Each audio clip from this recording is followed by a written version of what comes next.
On behalf of the Sisterhood, Men's Club, and the Temple, I am pleased to present you today with some gifts. You'll be receiving a mezuzah, a menorah, and a tzedakah box for you to continue celebrating Jewishly at home. I also want to thank this class for their generous donation of a new Havdalah set for the Temple, which you can see over here, and we are excitedly using for the first time today. It will always remind me of the wonderful times we have spent together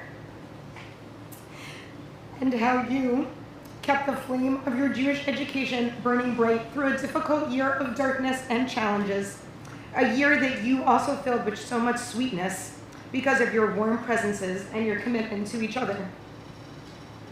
Mazel tov to the confirmation class of 2020 and to your wonderful families on reaching this milestone in your Jewish education. We are so proud of you for persevering to reach this moment together. I also have the honor this evening of presenting the Dr. Milton R. Gross Memorial Confirmation Class Award. Milton and Evelyn Gross were longtime Temple members and were involved in the formation of the religious school here at Temple Sheri Emeth. The family of Dr. Milton Gross established this award to honor his love of Jewish education and to support the future of Jewish youth in our congregation. Confirmation students were asked to write an essay on a chosen topic, and the family recognizes one outstanding confirmation student each year with a $500 Israel bond. This year, the topic was, what have you discovered about your Judaism during this time of pandemic? All of the submissions were so moving and personal and relayed our students' connection to the Temple and Judaism, especially during such a difficult time as these essays were written during the height of the pandemic. So the family of Dr. Milton Gross decided to award gift cards to everyone who chose to write an essay because they were so impressed with all of the submissions. Congratulations to all of you who submitted, and the winner of this year's Milton Gross Confirmation Class Award is Tyler Fromovich. Tyler, please join me up here.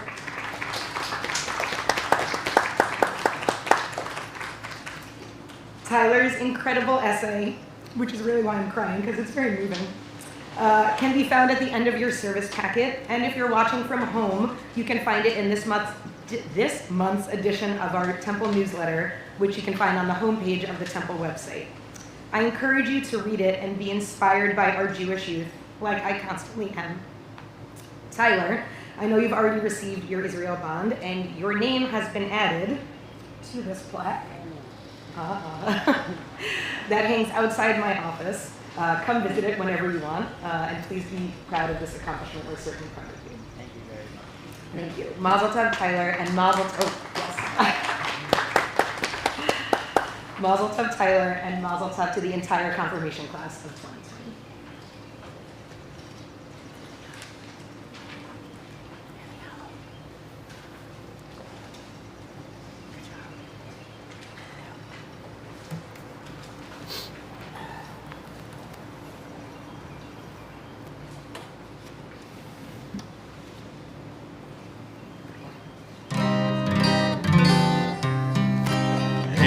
Eliyahu Hanavi, Eliyahu Hatishbi, Eliyahu, Eliyahu, Eliyahu Hagiladi, Bimhera beyamenu, Yavo eleinu, Imashiach ben David, Imashiach ben David, Eliyahu Hanavi, Eliyahu Hatishbi, Eliyahu, Eliyahu, Eliyahu Hagiladi. There is a story about a pencil maker who took each pencil aside before putting it finished into a box. He would tell the pencil, there are 5 things you need to know before I send you out into the world to be the best pencil that you can be. First, you will be able to do many great things, but only if you allow yourself to work with others. Second, you will need to experience some sharpening from time to time, but it will make you better. Third, you can correct a mistake by changing it. Fourth, the most important part of you will always be what's inside. And last, oh, he's doing so well. On every surface you cover, you must leave your mark. The pencil understood and remembered and promised as it went into the box. My dear students, remember that you are not just pencils today. You are Jewish pencils. So I share a few more thoughts about what that might mean. As you remember to work with others, remember to always work with the Jewish community like you have as madrichim or as members of Yoshi. Wherever you go, celebrate with other Jews, study with other Jews, make the world better with other Jews. Sometimes you will go through difficulties, and sometimes you will experience a sharpening. You will learn and you will grow from those moments. And remember that when you are being sharpened, you are not alone in them. Your Jewish community, your family, your rabbi and cantor, your religious school director, we are all here to help you through those moments. When you make mistakes, and you will, it's okay. Judaism reminds us that no one is perfect, but you do have to own your mistakes, learn from them, grow from them, do tshuva, and choose a different path. The most important part of you will be what's inside. Remember what's inside you. Each of you was created b'tselem Elohim, in the image of God, with a unique divine spark. And you have a unique purpose to fulfill in this world. Find your purpose and cherish your uniqueness, because we all do. Finally, leave your mark. Scribble all over everything. Leave it big and proud. Make the world better because you're in it. The amazing thing is that you've already shown us that you have that capacity. You have left a mark on your friends. This class is so special. You are a close-knit group who cares for and watches out for one another. You have left your mark on the students in our school in the ways that you have been role models in the classroom. You have left your mark on the Jewish community in the way that you have volunteered in countless opportunities. Mosaic, Rise Against Hunger, the Homeless Program, Purim Carnivals, Family Programs, Open Door, Yoshi Senior, BBYO. You have been leaders and participants, bringing Jews and Jewish teens especially together.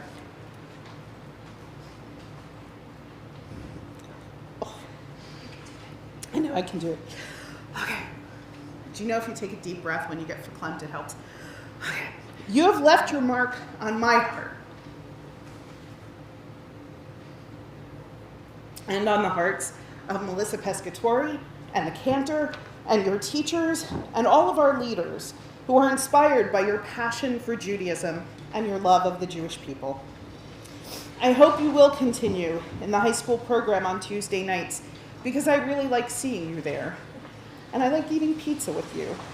I hope you will continue to participate in Yoshi Senior and help as madrichim in the religious school.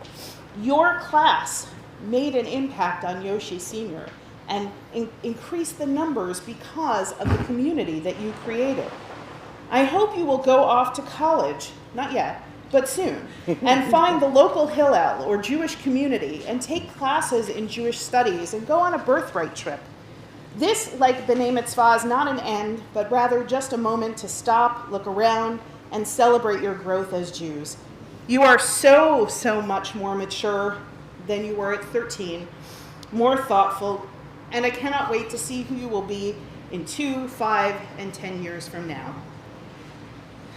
Your class was robbed of the chance to celebrate together last year. I am grateful that we got to go to the rack and sad that we had to continue together online. And yet you showed up every week to learn, to share, to grow, and even play Jackbox games together. Jackbox.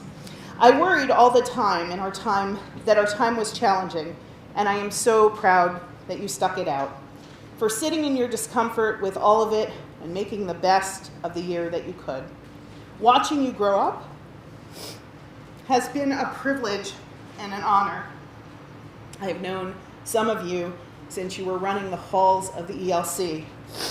And this year, I have seen your strength, your determination, your creativity, and your deep connection and concern for each other, and your love of Judaism.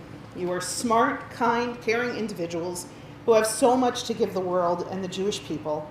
You have sustained each other over the year, and I thank you for sustaining me and your teachers as well. I want to take a moment before ending to thank those who enabled us to celebrate this evening. The members of the class committee, led by Anisha Gazurski, Mandy Schechter, and Jamie Grossman, and to all those who volunteered to help today. I want to thank our staff for always being ready to pivot, for all you added to make this moment special. Cantor Wally, Melissa, Stuart, Martine, Derek, and finally I want to thank Micah and especially Glenn for organizing the streaming and the pictures.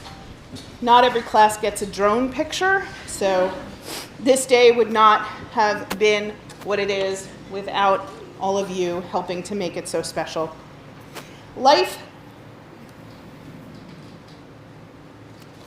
Stop being so cute. Life is a test in many ways, my students. Have faith in yourself. Do your best. Remember that your heritage and your traditions will give you the footing, guidance, and strength that you need along the way. I am so proud of you. I'm such an ugly crier. And I'm so grateful to have been your teacher throughout the years. We ended Shabbat by welcoming Elijah. He is the one who is supposed to help bring a better future, a time of peace and harmony. Remember that each of you is Elijah's partner. He needs you. Wherever you go, whatever you do, make your mark, leave things better than how you found them. And I know one day you will be able to create that messianic time that our ancestors dreamed of. The future lies in you. I don't want to be the only one crying, so I'm going to ask your parents to please rise because it's time for us to bless you. So parents, on the count of 3, I invite you to share blessing with your children. 1, 2, 3. The days come and go imperceptibly.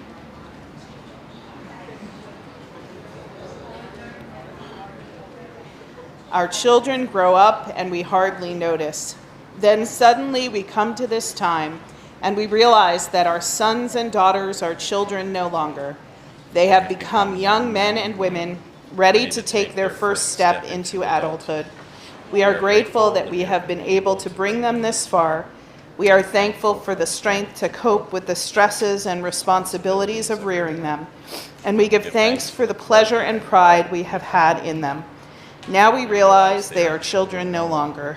Only another 2 years, and they will begin to go from our homes to find their own way in the world. We ask ourselves, have we truly prepared for this? Have we done enough, taught them enough? We are almost afraid to let them go. Yet it was for this that we raised them, that they might grow up to take their places in the world. May they go from strength to strength in all they do, and may they, as God's partner, find their sacred purpose in this world. And let us say, Amen. Please be seated. And now, confirmation class of 2020, celebrating in 2021. I ask you to rise and confirm your faith in Judaism at this milestone moment along the way by joining together very loudly and singing the Shema. Shema Yisrael, Adonai Eloheinu, Adonai Echad, Baruch Shem Kivod Malchuto, Le'olam Va'ed. And I ask you to remain standing as the cantor and I offer words of blessing. And if your children and grandchildren are here, raise your hands and send blessing their way. Baruch atah Adonai Eloheinu melech haolam שהחיינו וקיימנו והגיענו לזמן הזה. ברוך אתה אדוני אלוהינו מלך העולם שהחיינו וקיימנו והגיענו לזמן הזה.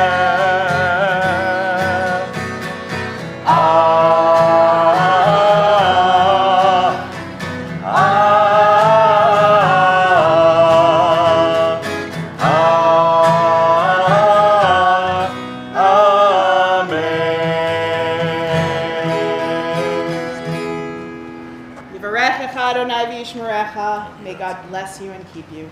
Ya'er Adonai panav elecha v'chuneka. May God's countenance shine on you and be gracious to you.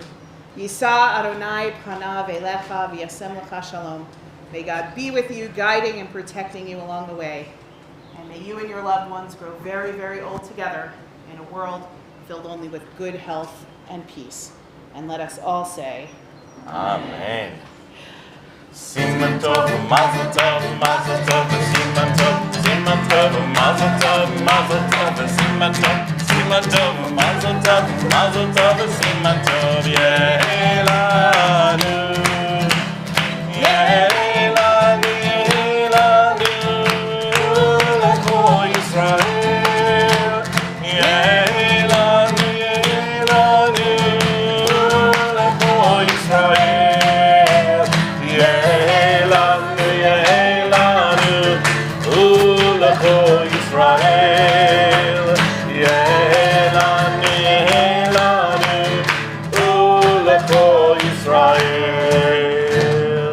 Mazel tov, Shavua Tov, everybody. Thank you for joining us online. And are we out? We're still there. Hi. Still good to be with you.